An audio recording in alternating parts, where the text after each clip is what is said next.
నమస్కారం. చూడండి పిల్లలు ఎంత అండి, 9 సంవత్సరాలు ఒకటి, 11 సంవత్సరాలు ఒకటి, ఇద్దరు పిల్లలు యూట్యూబ్లో హైడింగ్ గేమో సీక్రెట్ ఛాలెంజ్ ఒక గేమ్ అంట యూట్యూబ్లో.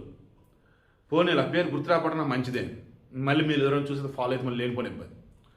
యూట్యూబ్లో వాళ్ళు వీడియోలు చూస్తుంటారు, అందులో ఒక గేమ్ లాంటిదట, సీక్రెట్ ఛాలెంజ్ సంథింగ్ ఏదో. అదేంటంటే ఓ దాదాపు ఎంత ఎక్కువ సమయం వాళ్ళు ఎవరికి కనపడకుండా ఉంటే అందులో వీళ్ళు విన్ అయినట్టు అంట. వీళ్ళ కోసం అందరూ కూడా వెతకాలంట. పిల్లలండి వాళ్ళు ఉత్తరప్రదేశ్ మీరట్లో వాళ్ళ ఇంటి నుంచి వెళ్ళిపోయి పక్కన ఫామ్ హౌస్ ఉంటే అక్కడ ఎవరు కనపడకుండా దాముకున్నారు. వెతికేరు వెతికేరు వెతికేరు, పోలీసు కంప్లైంట్ ఇచ్చారు. మొత్తం జల్లెడ పడుతూ ఉంటే చివరికి ఈ ఫామ్ హౌస్ దగ్గర చూద్దాంలే చివరిగా అన్నట్టుగా ట్రై చేస్తే అక్కడ ఇద్దరు పిల్లలు ఉన్నారు.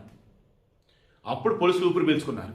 అరే ఏడదాకా ఎందుకు వచ్చారు, ఎలా వచ్చారంటే ఇదో గేము, ఆ గేమ్లో ఛాలెంజ్ ఉండిద్ది, ఆ ఛాలెంజ్లో మేము గెలవాలంటే మమ్మల్ని ఎక్కువ మంది ఎత్తుకుంటూ రావాలి, చూసారు మీరు ఎంతమంది ఎత్తుక్కుంటూ వచ్చారు, మేము గెలిచామని చెప్పేసి అన్నారంట.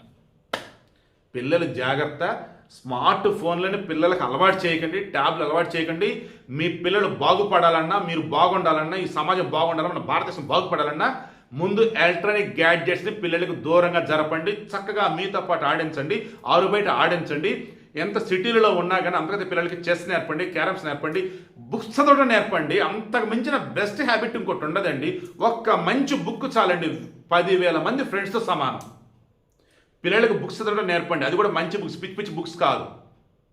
ప్లీజ్ పిల్లల్ని కాపాడుకుందాం, బుక్ రీడింగ్ అలవాటు చేద్దాం, మనం కూడా అలవాటు చేసుకుందాం.